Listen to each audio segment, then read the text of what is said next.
All right. I hope everyone had a successful networking break. We're going to keep the afternoon going now. First, I hope you can welcome me in joining Carin Silkaitis. Carin is the Dean of Arts and Sciences at the University of Alaska Southeast.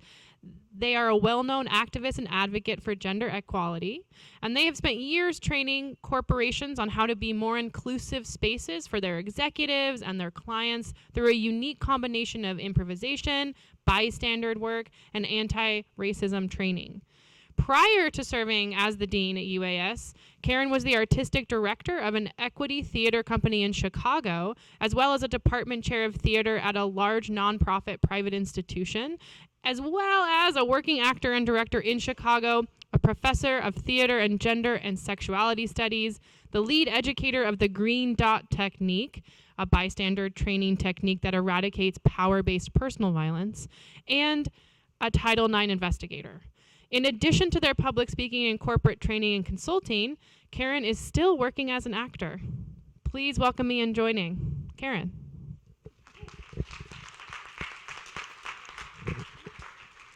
Hi, everyone. It's so good to see you. And thank you for inviting me to the Innovation Summit. This is very fun. Really, the star of the show today is one of our arts and science professors, Guna Jensen, who I'll be introducing to you in just a minute.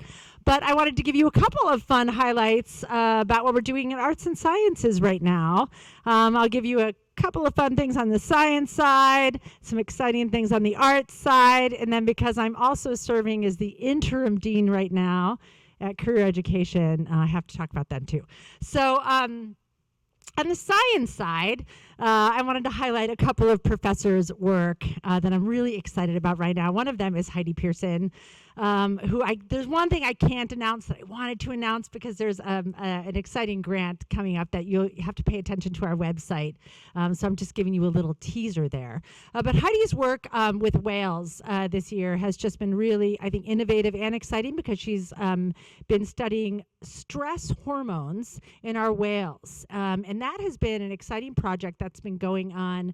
And it's been both during COVID and then after COVID, right, as our tourism is increasing again. And studying those cortisol levels, I think, has been really exciting and innovative. So I think keeping up on her studies is great. Also, there's going to be a new project that she's working on with dolphins and how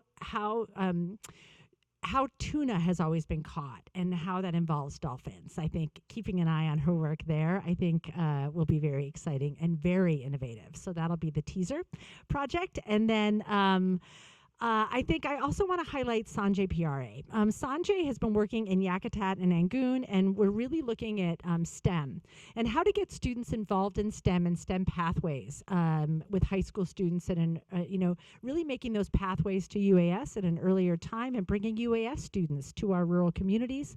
And he's developed an exciting, what he calls this pathway project. And right now we're also talking with partners like SHI, who we work with in the arts, which I'm about to kind of jump over to. I work with SHI very closely on two grant projects. One of those is Box of Treasures, and one of those is Our Language Pathways.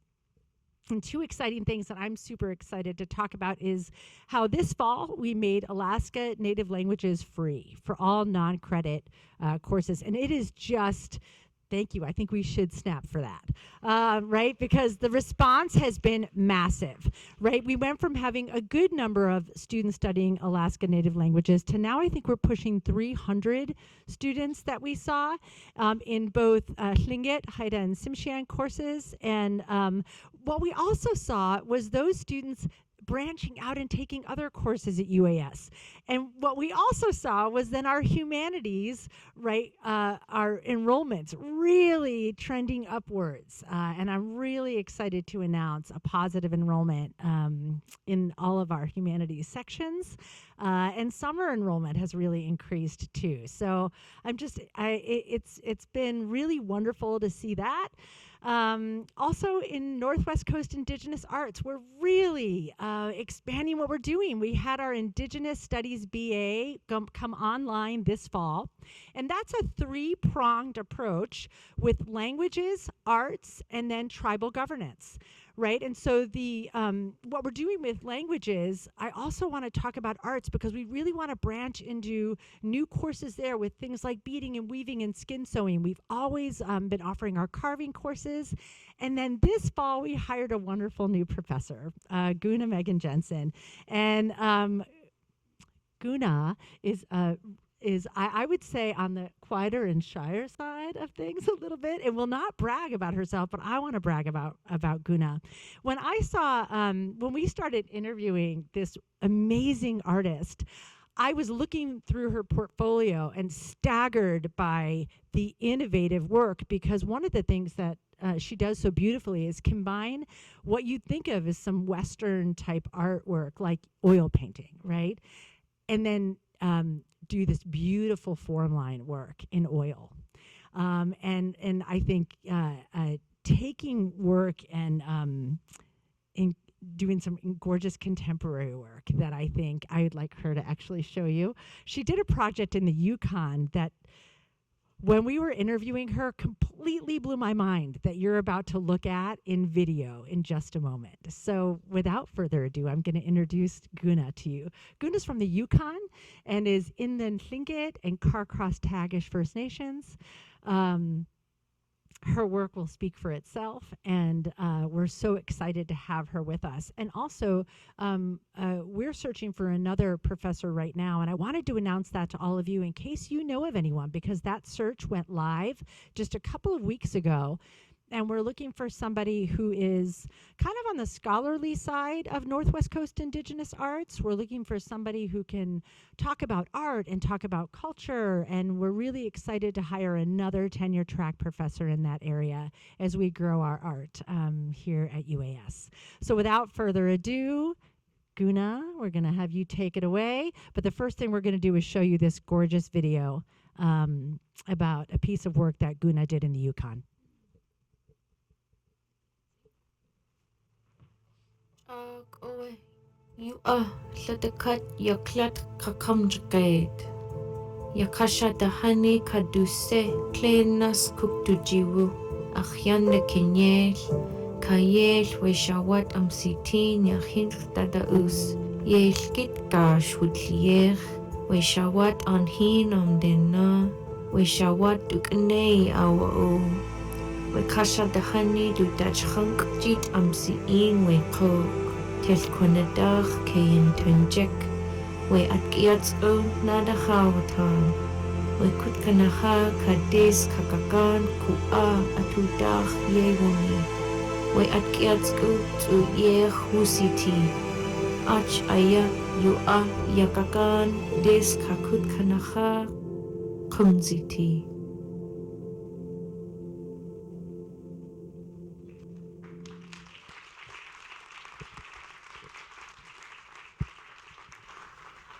Kunashtish, Lakat Yuhan, Guna Yuhato Sauk, Dachluwe di Hatsati, Natasahin Ka Tagish, Dach Ayachat. Hello, everybody. My Tlingit name is Guna, which refers to the natural spring waters coming down the mountain in the spring. My English name is Megan Jensen. I come from the Dachluwe clan of the inland Tlingit people from the Carcross Tagish area. That's me! Oh, I'm a professor! What the heck? This is crazy. Okay. So, before anyone yells out what painting this is, I'd just like you to... don't yell it out! I just want y'all to look at this painting and put up your hand if you recognize this painting, if you've seen this painting before. Awesome. How many of you know the name? How many know the artist? Brilliant, brilliant. So yes, a lot of us know that this is Starry Night. I go on an accent. We were going to do it in an accent for like the last 20 minutes, so it's gonna happen. Whatever. Do this British Tlingit hybrid thing a lot lately. So anyway.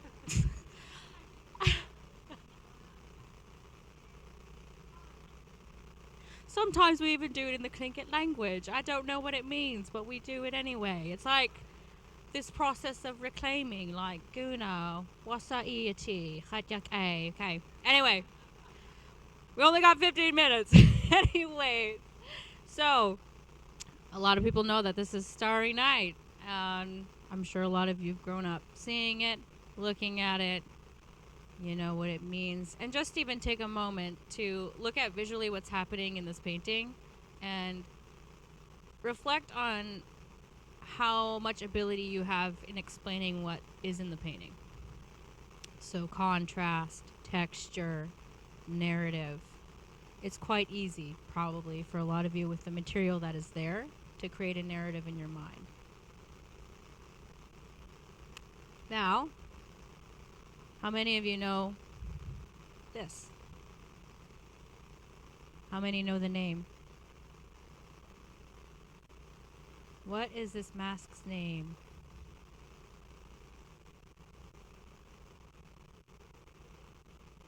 Is it hard to see?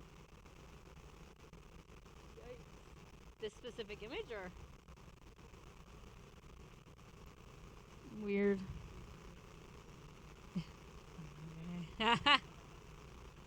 Surprise. Well, anyway. It's a mask, but likely you won't be able to identify what nation the mask comes from. I'll tell you what it is. It's a mask that's giving a physical representation of Kalgajad, which is a supernatural being from Haida Gwaii. It's actually the supernatural being that helped their people go up the island when the flood was happening. So it's kind of a really important story for their people. But a lot of people don't know this and aren't able to identify it, let alone know that story. Let's hope you can see this image. Is this one a little bit better? A little bit? Okay. Well, there's some words there, and it says the truth about the truth about the art that we know and the art that we identify with. It says a lot about who we are as individuals. It says a lot about society. It says a lot about our values. It says a lot about what we pay attention to and also what we don't pay attention to. Now, there's no coincidence whatsoever that most people know the painting Starry Night and a lot of people don't know about Kalgajad. That is a intentional erasure that has happened in our history. What coincides with that is the narrative of a resilient people that are not just surviving but thriving again. That narrative is also attempted to be erased often in many spaces, including our own institutions. So Northwest Coast art, when I was in university, that stunning art form was not valued at my institution. I experienced many instances where my instructors valued the narrative and it's an aesthetic of the dying Indian rather than the narrative of indigenous revitalization, resilience, and strength. And now as a professor today, I have the opportunity of creating culturally safe spaces where I can rewrite that narrative. Not only rewrite it, but be an exemplar of that narrative to my students. So when we talk about having classes for Northwest Coast Art and Design, we're not just talking about providing a history for our students and for them to be aware of that history, but to be able to, is this working? To be able to look, oh, there we go.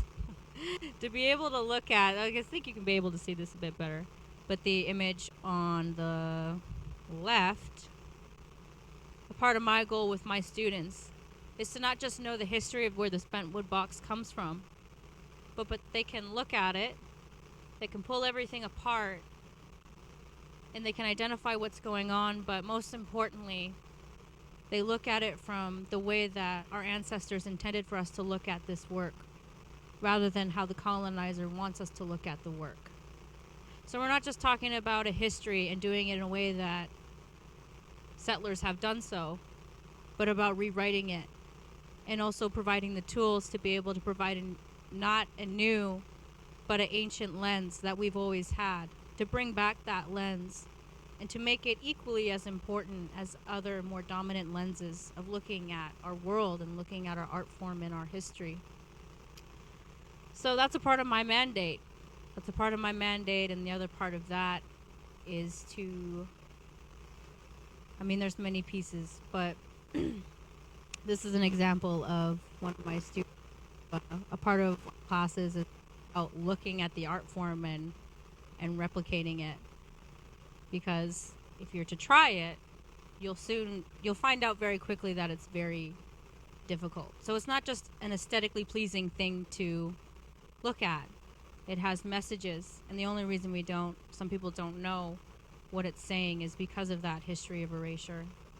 So even for myself as an instructor and as a teacher, preparing myself for this role, it's very frustrating, because my colonial brain is always in combat with like my Tlingit brain in terms of how I'm going to teach this to my students.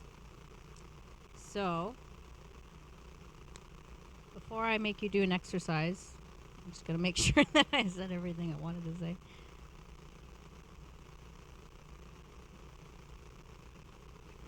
All right, the last thing I want to mention is that regardless if our students ever create Formline again or not, another piece of the intention of being able to provide courses like this is that for us people that live here in Alaska, that live here in Juneau, I wonder how many of us walk by a totem pole and have no idea what that totem pole is trying to say to us. Or walk by a house screen and have no idea what it's saying to us. What about that house screen by the Boxleys at SHI? If you've walked into that space, how many know what that house screen is trying to tell you? There was a time, and today, where our people are learning and also know how to commune with that. And so regardless if our students ever draw this again, they will definitely know how to read it, commune with it, and not run away from a discourse about it, because that time is over. Saying that, I don't come from that history, I don't come from that place, so I'm just not going to talk about it. I don't know anything about it, so I'm just not going to talk. To me, and I'm sure to my team and to our values at UAS, that's not enough. It's just the same as contributing to that story of erasure. So, now I got a little exercise for you. Cause Carin thought it'd be a fun idea to tell you a little bit about Formline.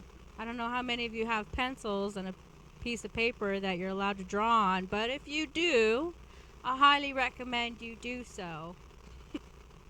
Because it makes it more fun talking about it when you're drawing it rather than just listening to me talk about it.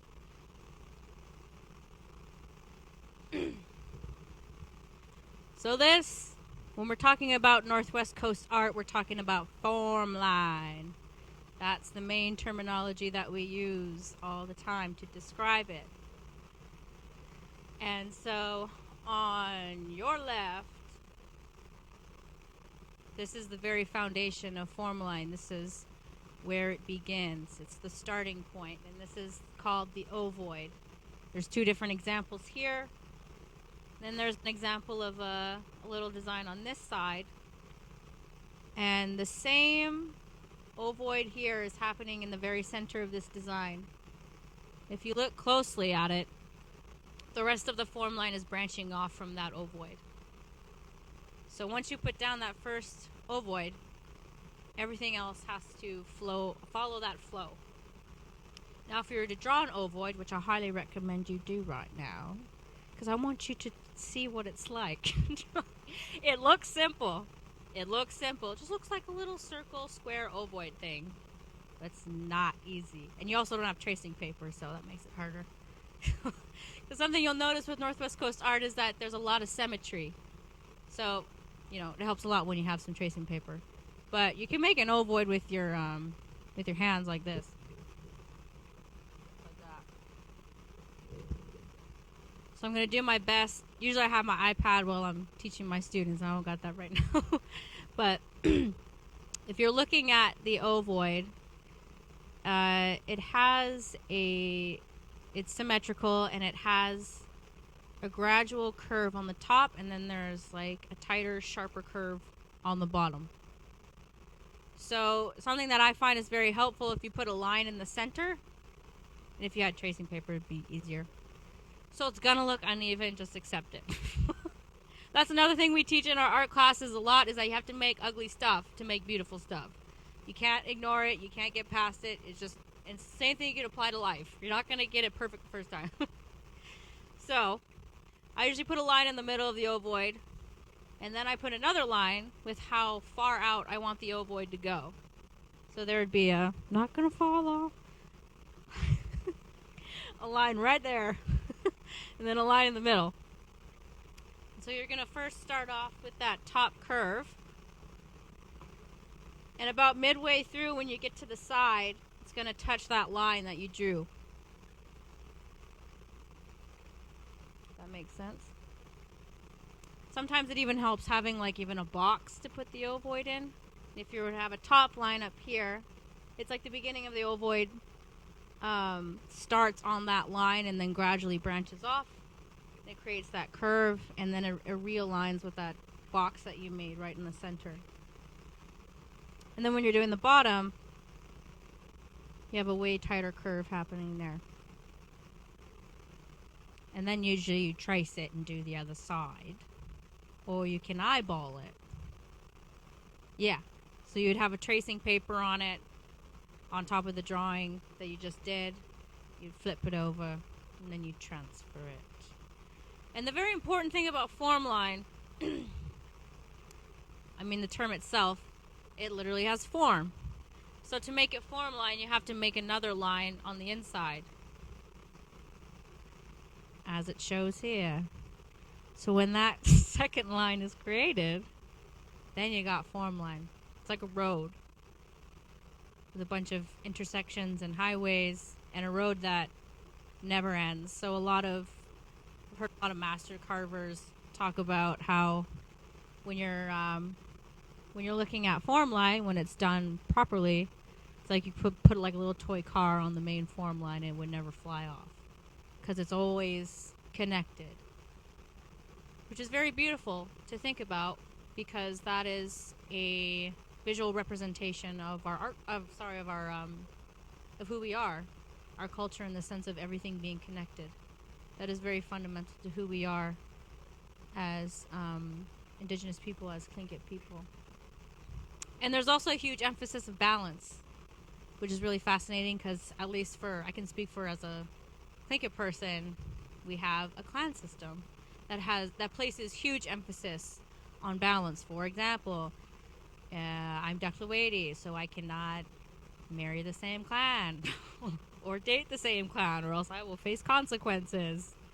I will get in trouble, because it's like they're like my relative, they're like my family. So especially back in the day, those rules were very black and white. I find that fascinating. I heard David Boxley say a while ago that form line is our culture in two-dimensional form, and the more I think about it and the more I look at it, the more I realize what he was talking about. So anyways, that felt like 15 minutes, probably. I hope you finished your ovoid, or you did finish your ovoid. Here's just a little glimpse of the world that we're creating at UAS with our art programs. Sheesh, thank you.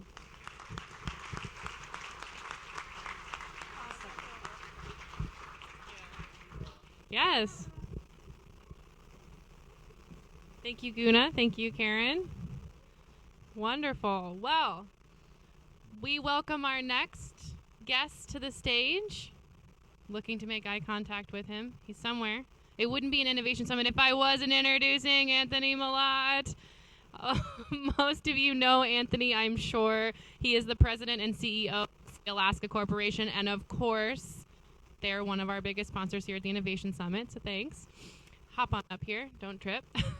Anthony guides the investment decisions that directly impact Sealaska's people, communities, and the natural environment, all while focusing on increasing profits and benefits for their shareholders. He is also a passionate advocate for community and works closely with organizations and partners throughout the region to bring people together for the benefit of all of Southeast Alaska.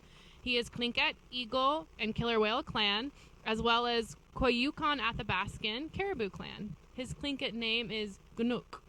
Anthony, welcome back. Thank you. Gunuk Chish. Appreciate the invite. I'll be participating in a panel tomorrow. Thank you, Brian. Joe was participating, and we'll have other connection points with here. We really appreciate the conference, and especially going back all the way 10 years ago when the shared value concept came forward. It came at an exact time that we were building that structure into everything we did at Sealaska. So it was a perfect integration. So I'm up here to introduce, but Brian said I did have 5 minutes to talk a little bit about Sealaska and how it connects with our next speaker. And this whole concept of giving a Tlingit a certain number of minutes is really difficult. And I just kind of fully came to understand why. It's because what Guna just said, this sense of balance and reciprocity is so deep in us.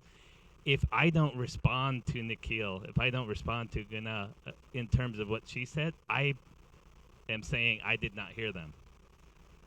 And so we were just talking about this yesterday, and anybody that knows King Gay Steve, he was going to give the prayer at Governor Walker's inauguration, and they kept on saying 3 minutes, 3 minutes, 3 minutes.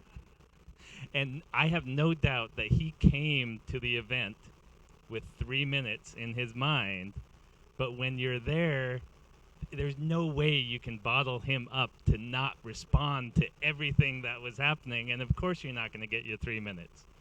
And I'll have time, because this is an introduction, to appropriately show respect for what Nikhil put on the stage today. It resonates so deeply with the 12 years of work that we've been putting together, which is built off of the 10,000 years of knowledge, the knowledge system that was built over 10,000 years of our people living in these lands.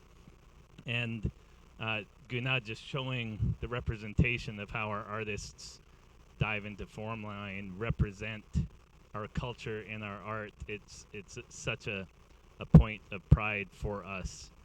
I won't go into the Sealaska spiel because I've been up on the stage many times. Thank you, Brian. I've talked about shared values. I talked about how Indigenous people think of innovation.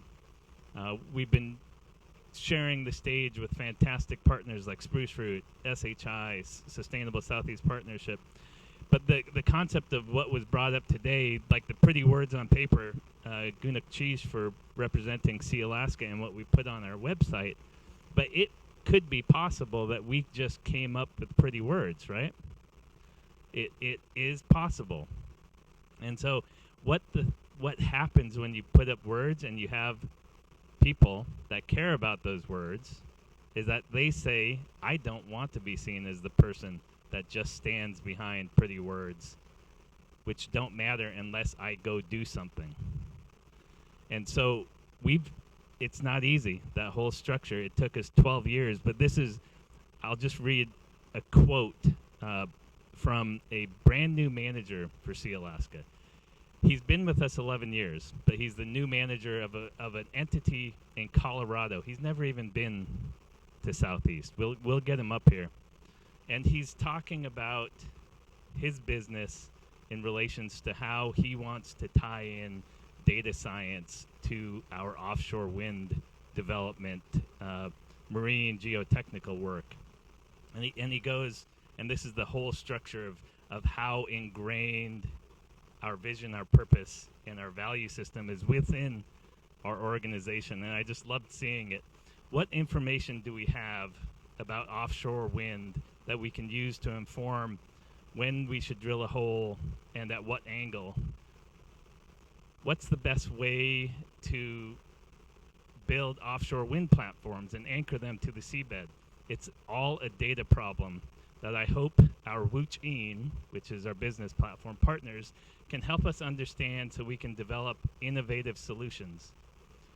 to do this work in a context that's about fostering ocean health and lifting people and communities makes it all even more inspiring, he says. Sealaska and Wuch'in are different from other companies. The vision, and these are his words, his quote, "The vision is literally about trying to save the planet. That is the goal," Matt says. "We're building an entity that can have a meaningful impact on ocean health, which is critical to saving the planet. Why wouldn't I want to focus the next phase of my career here? It's so interesting and meaningful to be working for profit that goes toward good and meaningful things. I'm working hard and trying to be profitable so the people of Southeast Alaska have the resources they need. That's an amazing mission to have." And this is the proof that what we're working on is working, that we are hiring people like Matt, not only in Colorado, New Mexico, San Diego, the UK, Iceland, Norway, that the message they hear when they have that first interview is the values and the vision. And they're in the door, and we're hiring them because they say, "I want to work for you." And that just makes our life so much easier to have fantastic, talented people like Matt working for us. And it just makes us keep on going with this mission and the concept of shared value. When I think about introducing Sarah, everybody's heard of the collaborative spirit we have here in Southeast with all of our partners, but statewide, all the ANCSA corporations have a group called the ANCSA Regional Association. We meet quarterly. We share ideas. We bring business ideas together. We work on policy. We work on community issues. We work on protecting our traditional way of life. We have a general council work group across all 12 regionals. We have a communications subgroup, a shareholder relations subgroup, a nonprofit educational foundation subgroup. That concept of working together across the state just within the ANCSA Corps. And then you have the example of Joe being chair of AFN. The same concept. Now it's not just the ANCSA Corps. It's all our tribes. It's all of our nonprofits working on social health, the health and well-being of our people, our environment, our traditional ways of life. And it just continues to spread. And so the model of collaboration is within us. And if we keep on working to instill that, not only in our own organizations, but with our partners, then it's going to work. And Siri has been a leader from very early on, especially on the profit side. You know, when you think of the ANCSA Corps there's a lot of ANCSA Corp, including Sealaska, that our financial performance was kind of like this. Siri had some really early success. They wanted to keep that going. They have private equity portfolios. They have a big real estate portfolio. They have operating businesses and environmental services, government contracting, technical data work. And they have this whole entire platform. And if you go to their website, it's all applied to what they do for their people. And so the commonalities, I think, I hope you see similarities to what Joe has said, what I've ever said on stage, with what Sarah has said, but there's always interesting tweaks between our organizations, and it's why I was so happy, and I say thank you to Brian for inviting Sarah Lukin, who is the Chief Strategy Officer of CIRI, Cook Inlet Regional.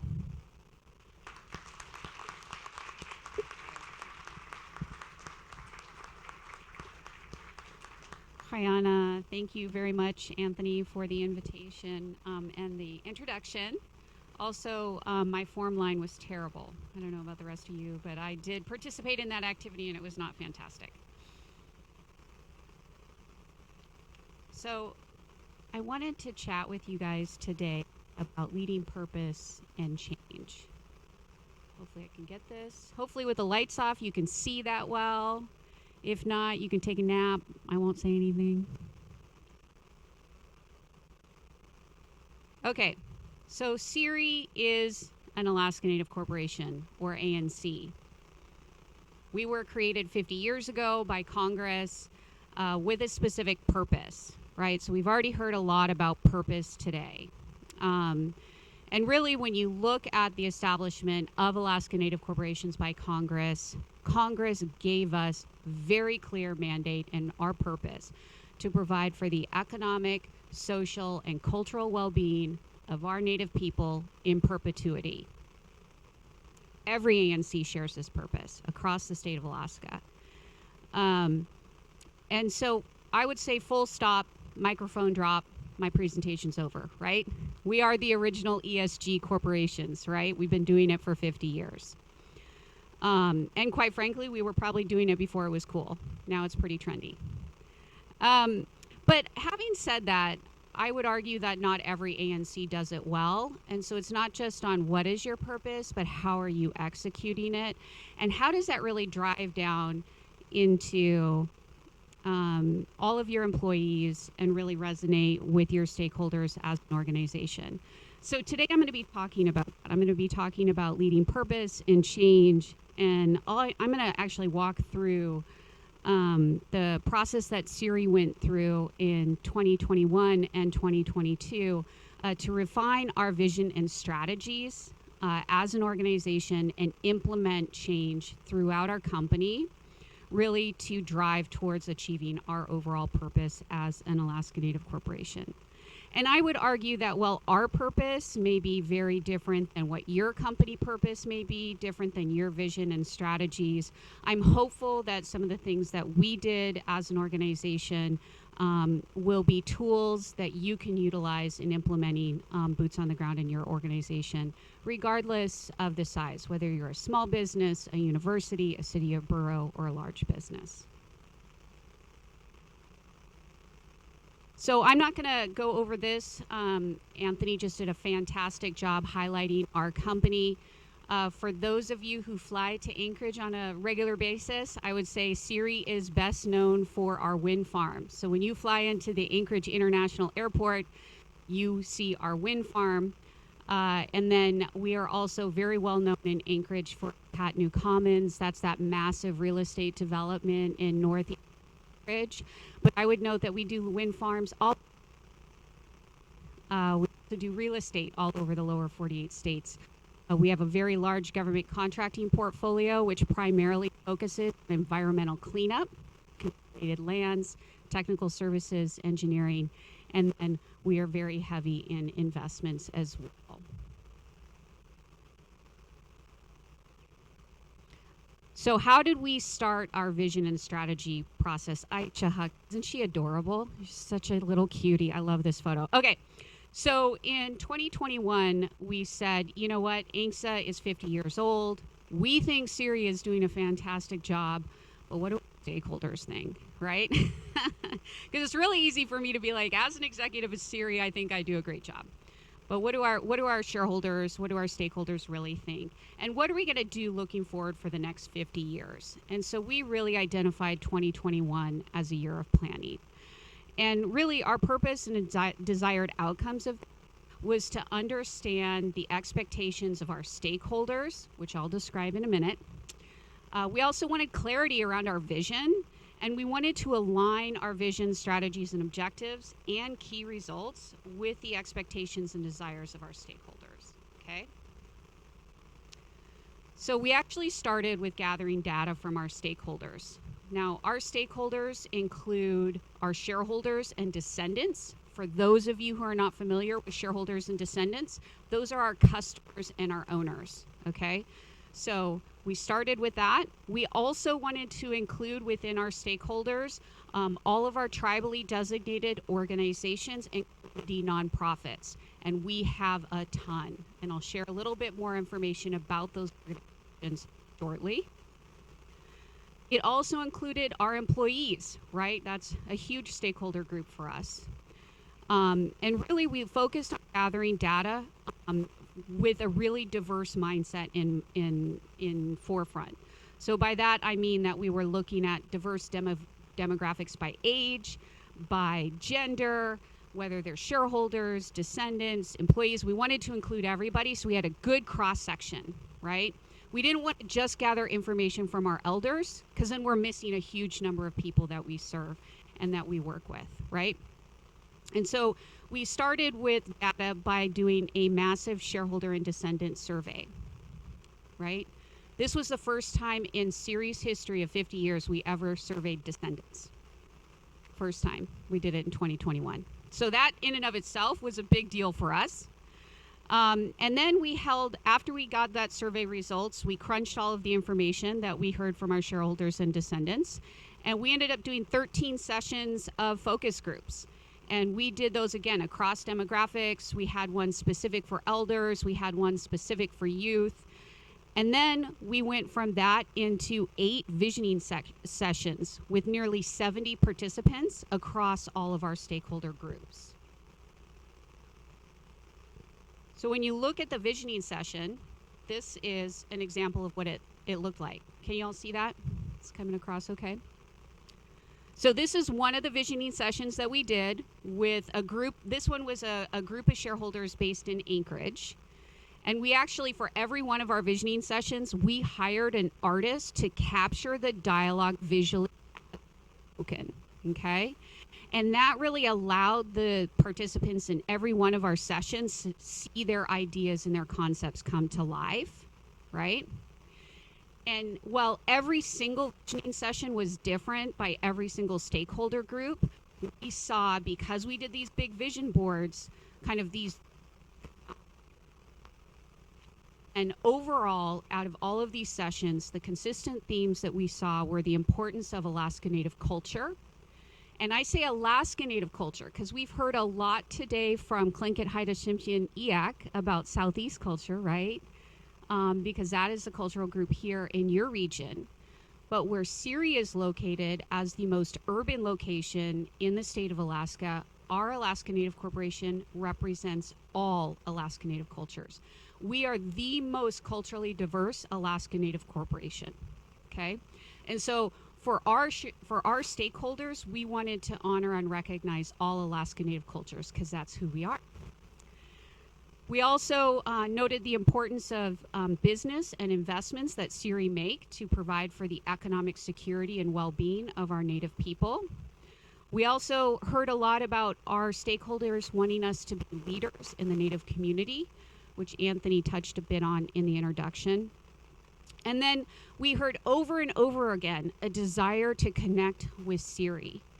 Our stakeholders really view SERI as part of their identity, as part of who they are as people, and that we as SERI needed to do a better job of making them feel like they're included and part of the SERI family. And then lastly, we consistently heard about the importance of caring for our land and resources. So we took all of that information, all of that massive data, and we brought it all together to form a new vision, strategies, and objectives for SERI. So this is our vision, strategies, and objectives in 1 page or less. I'm a huge fan of this. There's nothing worse than the 350-page plan that sits on a shell and you're all like, right? You got to dust it off in order to use it. No. We want ours to be usable, so we've created where every single person has access to it readily, and it's easily digestible. So here in the middle, you see our new vision, our stakeholders thrive. And so that goes to those themes I mentioned earlier, right? And that's surrounded by our values. We are a very values-driven organization. So you'll see mission-driven, excellence, honor, respect, and unity. And if you want to learn about any of those values, go to our website, live and breathe them, and you'll see them throughout. And then you'll see on the I think it's your left side, the green side, SERI is a best-in-class corporation, and that really drives to that business and financial performance to meet the economic security and economic well-being of our people. And so under that, the 4 priority areas that we're focused on to drive towards that best-in-class corporation is to cultivate a resilient portfolio of investments, provide outsized financial performance, demonstrate extraordinary stewardship of our land and resources, and optimize the SERI Settlement Trust. And then you'll see on the right side, this is where we drive towards more the other areas that I talked about earlier about caring for our stakeholders' identity, culture, inclusion, right? So we see SERI shareholders and descendants thrive.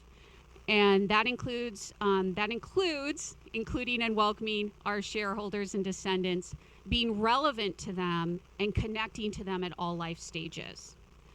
It also includes that Syria is going to be a united and visionary leader. That means that we need to be a catalyst in that we need to leverage every strength in our region, statewide, nationally, and that we need to focus on enriching quality of life. And then also that Syria is a cultural champion, that we're going to embrace all of our cultures. We're going to embody a culture of celebration and support and create cultural bridges. At the very bottom, you see for our employees that we own and celebrate our results and that employees are powered by our vision. And I really think this is important because Syria as an organization, we want employees who have our same values and are purpose driven. And so we really seek to hire those individuals. And so those folks are powered by our vision. So we get through this whole process, which was quite lengthy, months and months and months of pulling all of this information together. And what did we do with it? The very first thing we did was communicate this to all of our stakeholders. Okay, so we had staff meetings, we shared it in our shareholder newsletter, we sent emails, we put together videos, we put it all over our website. If you walk in our office building, you can't not see this, okay? And that was very intentional because we wanted to create a space where this is always at the forefront of people's minds as we're thinking about working and serving our stakeholders. But how do we really execute this? Because this is pretty lofty. And as Anthony said, it's really easy to put fancy words on a fancy paper, but how do you actually execute it? And that's what I want to talk to you the rest of the time about. So we're very intentional in taking that vision and those objectives and strategies that you saw in that previous, and we actually down into annual company goals. Those goals are developed team presented and approved by our board of directors. So every single year we have to be doing something that are achieving the first two lines of this in our annual company goals. Those annual company goals are communicated then to all of our department leaders, the entire teams across our organization, and they're required to establish annual department goals that tie into those company goals.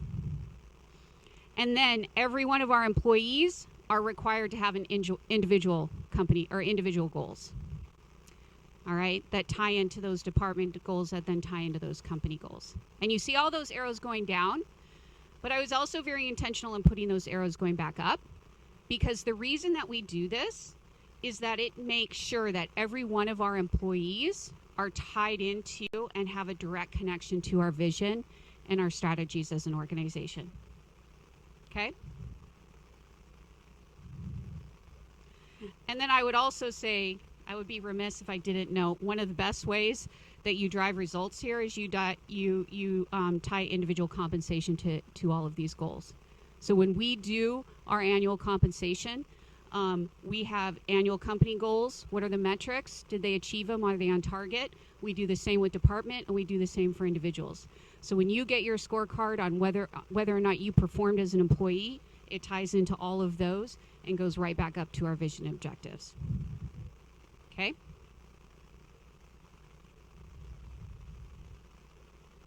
So how do you take that big lofty vision and then drill it down into what I just showed you on that previous chart? How do you lead change and empower your team? And these are kind of my core things that I've focused on in the last couple of years working on this. I can't stress enough buy-in. Okay, we really push buy-in by having everyone involved from the start, right? Obviously, just look at our data gathering process, right? It was incredibly intense and lengthy, but everybody then had buy-in from the start. The other thing that we do throughout this is communicate. So throughout the entire process and then reporting at the end, and then we have these goals that they have to meet, and we talk about those on a quarterly basis as a team, right? The other thing that we focused a lot on company-wide and as executives and department leaders is removing barriers. So really as an executive, what can I do to empower my team to achieve those results by removing those barriers, by allocating the necessary resources, whether that's additional budget, time, any number of things that they may need, right? And then I would also say empowering individuals is really about innovating at every level. Like, if I'm the only person on the team as an executive team member looking to implement the vision and strategies, it's not going to go anywhere, right? I mean, I'm extraordinary, obviously, but I can't do everything, right? Like, I have an extraordinary team, and so I need to empower them to innovate. I also have noted here, and I alluded to this on the previous slide, is we're measuring people on their annual performance against all of these goals. And part of the best way you do that is you define those measures and reporting together at the very start. So I sit down with every one of my direct reports and I say, here's our company goals. Let's develop your department goals. So we do that together.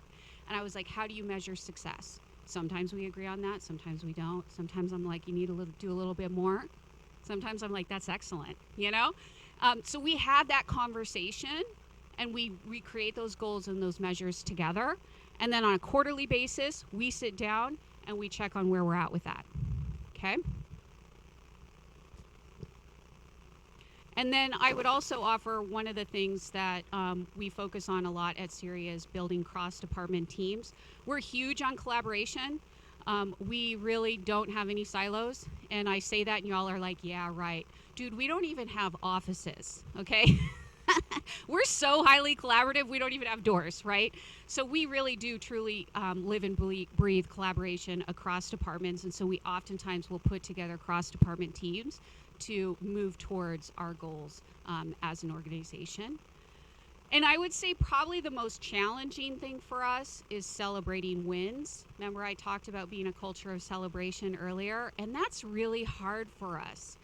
And I would say, like, if there's anything that I feel like we should work more on, that's that. And we've really tried to do a more concerted effort for that.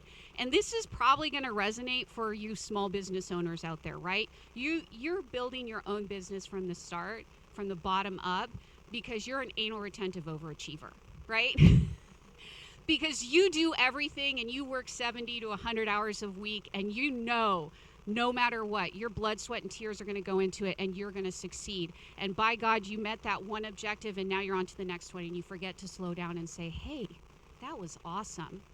And I think that, hey, that's what's awesome. That it's important to take that time, right? Everybody needs to hear that. And so we need to do that more at SERI. We're trying to make a more concerted effort on that.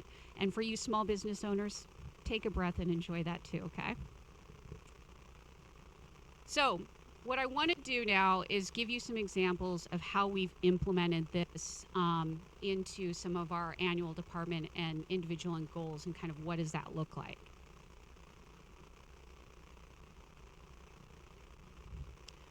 So remember I talked earlier about how SERI has to be a united and visionary leader, right? Our stakeholders want to see us lead. And so we built this as a company goal, as directed and approved by our board of directors. That was assigned to our president and CEO, Sophie Minnick, who's extraordinary, and myself to execute on. So it became a company goal, and it became her and my individual goal for the year. And so we thought, how are we going to do this? So we actually called together a roundtable of all of the Native leaders in our region, which, for those of you at Tlingit Haida and Southeast and Sealaska, that's no small undertaking, right? But we got all of our Native leaders together in a roundtable, and we asked them, how do we represent ourselves as a region? How should we speak about you and your organization? And collectively, our leadership said our land and our people are in the middle, and each of our Native organizations surround them in a circle. And collectively, we provide critical services to our people to improve their quality of life. And so you'll see all of our tribes, our sovereign nations represented there. You also see under the Alaska Native Claims Settlement Act, our village corporations and SERI. You'll see over here a number of community nonprofits that SERI has helped establish and support. We have a number of those across the state, like the Alaska Native Heritage Center. But something that's pretty unique about SERI is we actually created, starting in the early 1980s, a number of tribally designated organizations. So that's Cook Inlet Housing Authority, South Central Foundation, and Cook Inlet Tribal Council. Collectively, those three organizations with SERI provide housing, healthcare, employment, educational, cultural, and social services to about 60,000 Alaska Natives and American Indians that reside in the SERI region. Okay? They do not have to be affiliated with SERI. They don't have to be a SERI shareholder. They don't have to be a SERI descendant. They just have to live in our area, and we provide those services to them. So for Cook Inlet Housing Authority, they've done about 1,800 low-income housing units for Native people in the Anchorage area. South Central Foundation co-manages the Alaska Native Medical Center. So if you've ever had an auntie who's been medevac to A&MC for surgery, we're helping provide those services. Okay? And then Cook Inlet Tribal Council has established things like the Alaska Native Justice Center, which helps like survivors of violent crimes, for instance. Okay? So we talked with our leaders and we said, how do you want us to represent us? How should we be representing and telling our story? And this is what our leaders said. And they said, you need to do a better job of telling what you do with your tribally designated organizations and their impact. So that's what I'm doing right now. The other thing that we said with our the leaders in our region was, what are the issues that we can unify around, and how can we support each other on advocacy on those issues? And so we had a robust conversation, a very healthy conversation, and ultimately we selected 3 key items that we need to be working on together going forward. One is advocating and protecting our self-determination. This is self-determination in the SERI region. It looks very similar, I think, for Sealaska and a number of the other organizations in Southeast. We also, number 2 priority, protecting and advocating on subsistence for our people. And the 3rd priority is cultural revitalization. And so Sophie and I are now talking with Native leaders around our region to figure out how to execute on those top priorities to make a meaningful impact. And that, by the way, is now a 2023 corporate goal and individual goal for Sophie and I. So from a business perspective, what does our vision and strategies mean? So remember I mentioned earlier, best-in-class corporation. And if I were to kind of take a step back and say, you know, what is at the core of us being a best-in-class corporation? What do we value the most around that? Meaningful partnerships. That's huge for us. So we create long-lasting, meaningful partnerships in every one of our business lines. That's how we're hugely successful in real estate. It's leveraging those long-standing partnerships. We also have meaningful partnerships in our community giving, in our nonprofit realm. And now we are actively in the acquisition phase. We're looking at a number of acquisition targets. And so we're really part of that process, and due diligence is looking at their values and culture and whether or not that's a good match for SERI as a best-in-class corporation. We also, to pursue this best-in-class corporation, have short-term and long-term strategies by business line. So in 2022, one of our corporate goals was to create a 10-year strategy, a 3-year, 5-year outlook, and then with clear targets that are measurable for every one of our business lines, and then a 1-year plan. And so we've done that. All of that is presented to our board, and then on an annual basis, it's updated to make sure that we're on target to achieve that 10-year strategy. Okay. And I would also obviously note within those strategies, making adjustments as necessary. And then you'll see here too, we talk about investing in the team for tomorrow. We want people that excel. And that means that, you know, we're heavily focused on things like professional development as an organization. We have a lot of partnerships with local universities. Shout out to UAS. We don't have a partnership with you, would love to. We do a lot around internships, and actually right now we're in a growth phase as an organization, so we're hiring 11 new staff this year to help us achieve our overall business strategies. So one of the things I mentioned earlier was the importance of celebrating all cultures, right? And I specifically referenced that in relation to Alaska Native cultures, but SERI and our government services arm, our government contracting arm, really, we look at embracing not only Alaska Native cultures, but all cultures, and that we celebrate all cultures. And it is through that lens that we both started a DE&I, Diversity, Equity, and Inclusion programs, and we also expanded that further to look at establishing formal ESG programs. And when I was looking to set up the ESG program at SERI, what I realized through that process is there's not a lot of ANCs that actually have ESG programs, which I thought was interesting because we always say we're the original ESG, but we actually don't have a lot of formal programs that way. So we set that up, and we have annual business line metrics and performances as part of our due diligence and our annual review process that looks at their DE&I and ESG numbers and metrics that have been created through these two programs. So that's been fully integrated. One of the ways that we did that within our government contracting subsidiary is we said, hey, we want you to set up a DE&I program. We want you to set up an ESG program, and we're going to empower, yes. Environment, social, and governance. Sorry. Sometimes I live and breathe this so long. You gotta call me out on my acronyms. Appreciate that. Okay. So when we talked with our Northwind group, which is our government contracting arm, and we asked them to set this up, we said, hey, we want you to create this ESG program. We want you to focus on DE&I.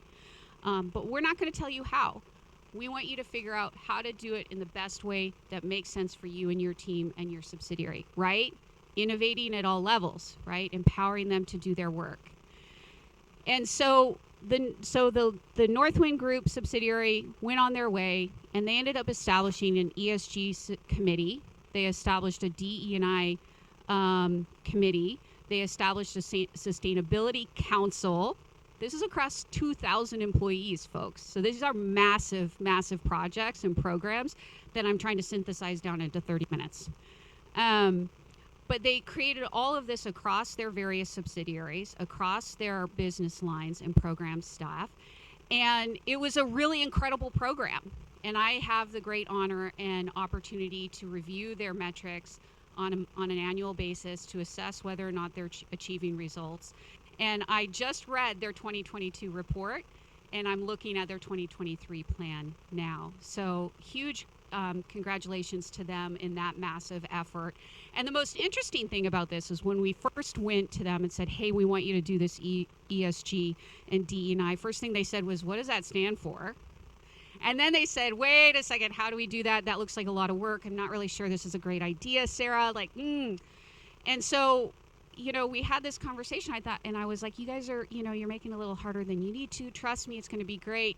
And then they take the ball and they run with it. And then they just went through this big big national conference for the industry that they're in. And lo and behold, they find out that now that they have ESG and DE&I, they're cutting edge. Everybody else in the industry is just now talking about establishing these programs, and now Northwind already has it. So they're above and beyond what their competition is doing.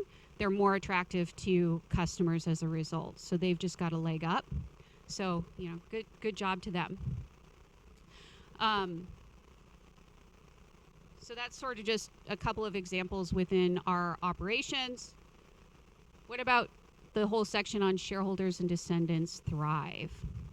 So in 2022, our board of directors said, your company goal, department goal is to create a 1-year shareholder and descendants program plan. We really want you to do an assessment, see where it's at, and really move towards shareholders and descendants thriving. And so I met with my team and I was like, we need to evaluate all of our shareholder and development programs, our shareholder and descendant programs. So we cross-referenced every single program that we offered at the time by the age, demographics, and location of all of our shareholders and descendants. And it was through that process that we actually found at that time that 75% of our shareholder and descendant programs were really only reaching about 18% of our population. So we were putting an entire department to work, all of this money annually, and we're only impacting 18% of that pie. And so I said, you know what, we need to do a complete reset, right? If we're going to make sure that our shareholders and descendants thrive, we really need to reconsider what we're spending our resources and our time on. So we went back and evaluated performance and targets on every single program against defined metrics, right? Because I always tell my team, if it's not measured, it didn't happen. They hate it when I say that, but it's true, right? And so we also went through a whole process where we assessed what are the other shareholder and descendant programs that other ANCs and other organizations of the community are doing. What are they doing that's extraordinary that we could do, right? Let's not reinvent the wheel, but what could we learn from them? And so we had a massive outreach effort in that. And ultimately, through this whole process, we ended up terminating several of our programs. We're like, we're not reaching enough people. They're not having the impact that we want. We also opted to do away with programs that we felt were duplicative of what was being offered by others in the community, and instead form strategic partnerships with those organizations. So leveraging those partnerships and relationships to support their programs. And then other programs we just reworked. And so we may have made changes in delivery, in content or structure. And in some areas, we created brand new programs from the ground up that had never existed before to target demographics that we weren't previously reaching. And I would say this was hugely successful. Our team knocked it out of the park. I'm incredibly proud of what they ultimately put together here. And our 2023 goal now from the Board of Directors is to implement a 2023 shareholder and descendant programs plan and create a 10-year strategy. So right now we're looking at projections of our shareholders and descendants 10 years from now, and what are the programs we have to create between now and 10 years from now to meet their needs to ensure that they thrive. So we're going through that process right now. The other thing that I would note too within shareholders and descendants was a complete revamp of our communications. And that's not reflected here on the slide. But we heard loud and clear from our shareholders and descendants. They want to connect with us. They want to have culture. They want to have, more celebration and see themselves in our communications. And so if you see any of our communications today, you will see culture, community, and people throughout. And that's a complete change from what it was in, say, 2019.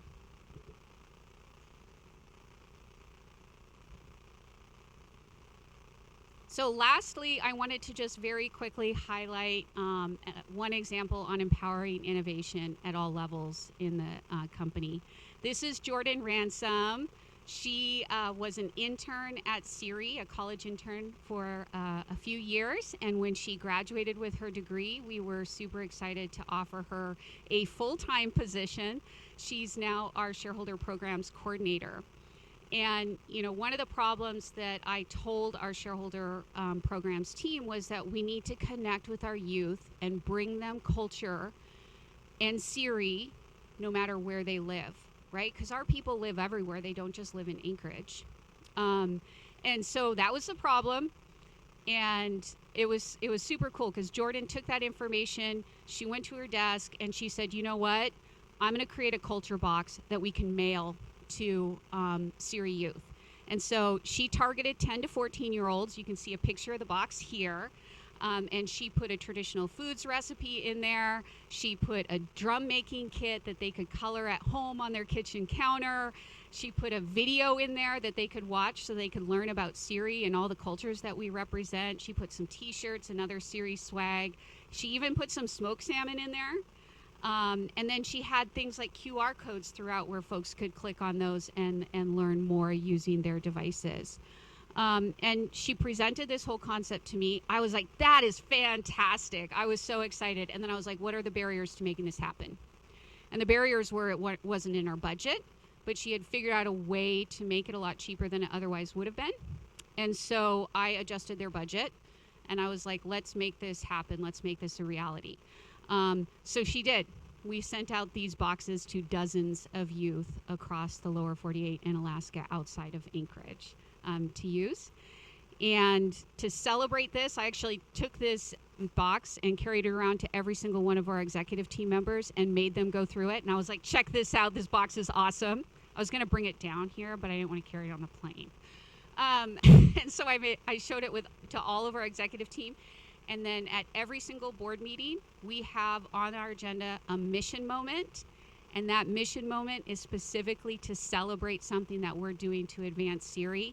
And so at our next board meeting, this box is going to be our mission moment to celebrate the innovation that Jordan put together in creating this. With that, Koyana Sinak, thank you so much for your time, and I would be happy to answer any questions depending on how much time Brian gives me.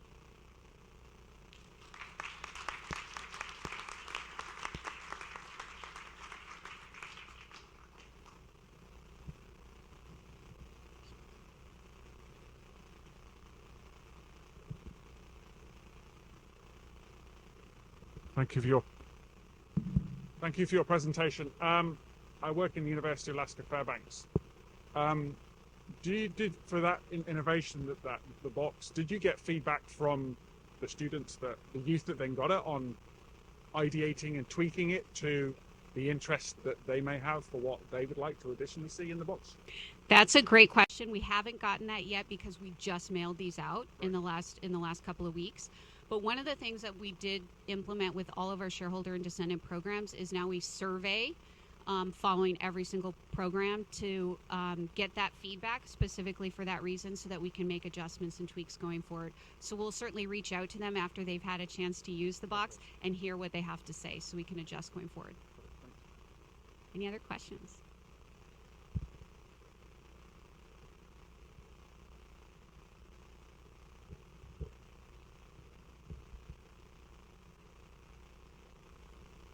Hi, thank you so much for your presentation. I am not a SERI shareholder, but I'm a Doyon shareholder. And I was excited and intrigued by your diversity inclusion, I can't remember that acronym, but the diversity program that you're looking at, especially because when you talk about an Alaska Native corporation, diversity is an interesting topic because we're Alaska Native, so there's less diversity that you can have in that. So I think given that you guys are sitting, or Anchorage is placed or is made one of the most culturally diverse municipalities in the nation, but yet we still have things like shareholder hire that promote and include certain people based on their race and their lineage. And so I just wonder, I suppose, how that preference and that exclusion of the equal opportunity rules that we have on a national level, how that comes into your conversation around including more people, even though the rules are really different when it comes to their protection when they work at your organization. Right. So we are, I think it's under Congress, allowed as Alaska Native corporations to offer a shareholder hire and descendant hire preference in all employment. And every ANC does, right? But at SERI, we also very much so promote Alaska Native hire and all minority hire. And if you go on our website, you'll actually see where we track that. We're very transparent. We disclose all of those metrics to our employees and to the world as part of our diversity, equity, inclusion program. So if you go there, you can see that we have actually 42% Alaska Native hire. And we even go down to the level of male-female makeup on our management team, our executive team, and our board of directors. So for us, we try to really include, again, all cultures, although we do offer a shareholder and descendant hire preference. Okay. I'm not sure I answered her question, but I tried. Yeah. You could do a follow-up, but we can always talk offline as well. Yeah, I mean, I think my follow-up would just be, have you guys on that committee, and it sounds like you kind of oversee that, on that committee, have you looked at the impact that that makes on people who are not Alaska Native American Indian, who don't have that preference, on the barrier that that might be to them when you're looking at saying we want to be more inclusive as an entity? Is opening that up and taking that away and saying, like, we're open to everybody, even though we serve and we give our, this is all for Alaska Native people, Athabascan people. I mean, do you see that as a barrier just because it doesn't protect those employees the same way that it would protect Alaska Native American Indian employees? So I guess I'm just wondering if those rules have come into the conversation when you're looking at saying, let's become more equitable. I mean, that has to be a part of the equity conversation, right? So we don't talk about taking away those rules. And I say that, let me just clarify, I work at SERI. I am Alaska Native. I am not a SERI shareholder. I'm a shareholder of Koniag Incorporated and a Fognak Native Corporation. And so just to clarify that. But we do, like every ANC has a shareholder hire preference, but I would say that that's an opportunity for our Native people. And I don't think that takes away opportunities for other Alaska Natives like myself, right? I have the opportunity to work at SERI, nor do I think it takes away the opportunity of other minorities. And let's not forget gender in there too, right? So we want to make sure that we're being equitable across the board. So I encourage you to check out our website and our metrics. I think you might find it interesting. I'd be happy to talk further with you about it, okay? Yeah. Hi. Hi, Bill Leedy from Juneau. I salute your ability to hire 10 new people, I think you said? Yes. Gosh, what's going on? How are you able to do that? Fingers crossed if we can find them. What's the source of funding? So our source of funding is all of our business lines, all of our operating companies. Internal. Yep. That's great. Yep. Thank you. Yep. Hi there. Hi.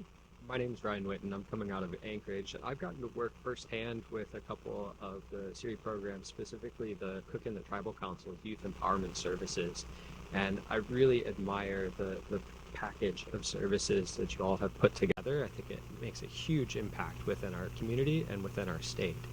And I've spent a little bit of time, and I imagine you may have too, thinking about the Western corporate structure and our indigenous values and the ANCSA corporations. And I'm wondering if you have any thoughts on if you could take maybe one aspect of your corporation and you could just share it with the rest of the Western corporate world, what would be that thing that you would want to pass on or that you would want to share? That's a great question. One Alaska Native value, I think it would be sharing, right? I think that for my people, for my village, for SERI, sharing is really important. It's a significant value for us. And when I talk about sharing, I think about sharing knowledge. I think about sharing resources.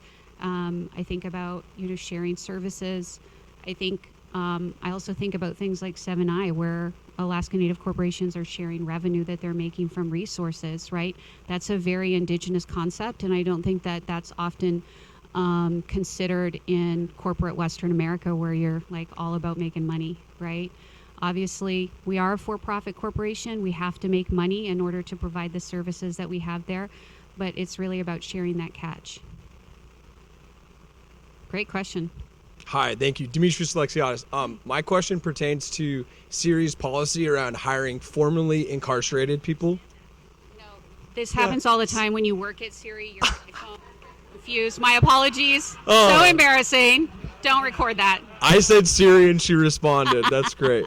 So my question is just revolving around SERI's policies around hiring formerly incarcerated Alaskans. Mm-hmm. That's a great HR question. I don't know what our policy is on formerly incarcerated Alaskans. Can I follow up on that with you? Absolutely. First time I've gotten that question. Great. Fantastic. Koyana Sinak, thank you all so much for your time.